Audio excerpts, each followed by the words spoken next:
ವಿದ್ಯಾರ್ಥಿಗಳೇ ಲಕ್ಷ ಕೊಟ್ಟು ನೋಡ್ರಿ, ಚಂದಂಗೆ ಇದನ್ನ ಗಣಿತ ಮಾಡ್ರಿ. ಈಗ ಒಂದು ಮತ್ತೆ ಮಾದರಿ ಬಂದದ್ದು ನೋಡ್ರಿ, 1982 ಇದು ನವೋದಯಕ್ಕೂ ಬೀಳ್ಬೋದು. ಯಾಕಂದ್ರೆ ಇದು ಭಾಳ ಸರಳ ಅದ, ಬೀಳ್ತದ. ಹುಷಾರ್ಲೆ ಇರ್ರಿ, ಮಾಡ್ರಿ, ಚಂದಂಗೆ ಮಾಡ್ರಿ, ಲಕ್ಷ ಕೊಟ್ಟು ಮಾಡ್ರಿ. ನಾ ತಿಳಿಸ್ತೀನಿ.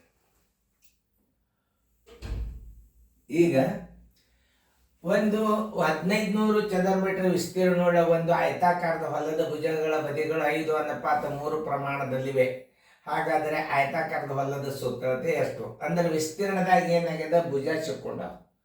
ಆದರೆ ಅನುಪಾತ ಕೊಟ್ಟ ನೀವು ಅನುಪಾತದ ವಿಸ್ತೀರ್ಣ ತಕ್ಕೋಬೇಕು. ಅನುಪಾತದ ವಿಸ್ತೀರ್ಣ ತಕೊಂಡ್ರಿ ಅಂತಂದ್ರೆ ಇದನ್ನ ಅಂಕ ಗಣಿತದಾಗೂ ಮಾಡ್ಬೋದು, ಬೀಜಗಣಿತದಾಗೂ ಮಾಡ್ಬೋದು. ಈಗ ನೀವು ಭುಜ ಎಷ್ಟು ತಿಳ್ಕೊಬೇಕು? ಈಗ ನೋಡ್ರಿ, ಭುಜ ಬರೋಬರಿ 5x. ಯಾಕಂತಂದ್ರೆ ಇದು ಉದ್ದ ನೀವು 5x ಅಂತ ತಿಳ್ಕೊರಿ. ಯಾಕಂದ್ರೆ ವಿಸ್ತೀರ್ಣ ಆಯತಾಕಾರದಲ್ಲ. ಉದ್ದ ಬರೋಬರಿ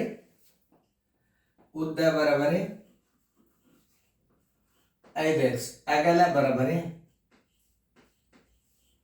3x. ಈಗ ಅಲ್ಲಿ ವಿಸ್ತೀರ್ಣ ಕೊಟ್ಟ ಅಂದ್ರೆ ಈ ಅನುಪಾತದ ವಿಸ್ತೀರ್ಣ ತಕ್ಕೋಬೇಕು. ಅನುಪಾತದ ವಿಸ್ತೀರ್ಣ ಬರೋಬರಿ 5x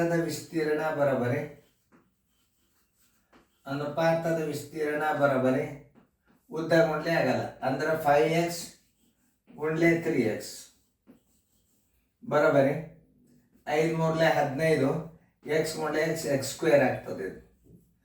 ಇದು ಎದಕ್ಕೆ ಸಮ? 1500 ಚೇಮಿಗೆ ಸಮ. ಅದನ್ನು ಹೆಂಗೆ ಮಾಡ್ಬೇಕಂದದ್ದು ನೋಡಿ. 15x ಸ್ಕ್ವೇರ್ ಬರೋಬರಿ 1500, x ಸ್ಕ್ವೇರ್ ಬರೋಬರಿ 1500 ತಳಗ 15ರಲ್ಲೇ ಭಾಗಿಸ್ಬೇಕು ನೀವು, ಅಂದರೆ x ಸ್ಕ್ವೇರ್ ಆಗ್ತದೆ. ಇದು ಭಾಗಿಸೋದು, ಇದು ಚಿಕ್ಕ ಬಂತ ಭಾಗಾಕಾರ ಆಗ್ತದೆ. 15 ಒಂದಲೇ 15 100ಲೆ ಬರೋಬರಿ 100 ಬಂತು. x ಸ್ಕ್ವೇರ್ ಬರೋಬರಿ 100, x ಬರೋಬರಿ 100ರ ವರ್ಗಮೂಲ ಬರೋಬರಿ 10 ಗುಂಡ್ಲೆ 10 ಬರೋಬರಿ 10 ಮೀಟರ್ ಏನು ಬಂತು? ಎಕ್ಸದ ಬೆಲೆ ಬಂತು. ಉದ್ದ ಬರೋಬರಿ 5x ಬರೋಬರಿ 5 ಗುಂಡ್ಲೆ 10 ಬರೋಬರಿ 50 ಮೀಟರ್. ಅಗಲ ಬರೋಬರಿ 3x 3 ಗುಂಡ್ಲೆ 10 ಬರೋಬರಿ 30. ಏನು ಕೇಳ್ಯಾರ ಅವರು? ಸುತ್ತಳತೆ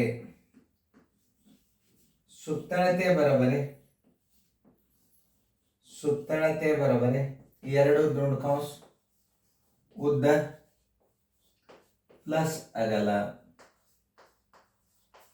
2 ದುಂಡು ಕೌಂಸ್ ಉದ್ದ 50 30 ಅಗಲ ಬರೋಬರಿ 2 ಗುಂಡ್ಲೆ 80 ಬರೋಬರಿ 160 ಮೀಟರ್.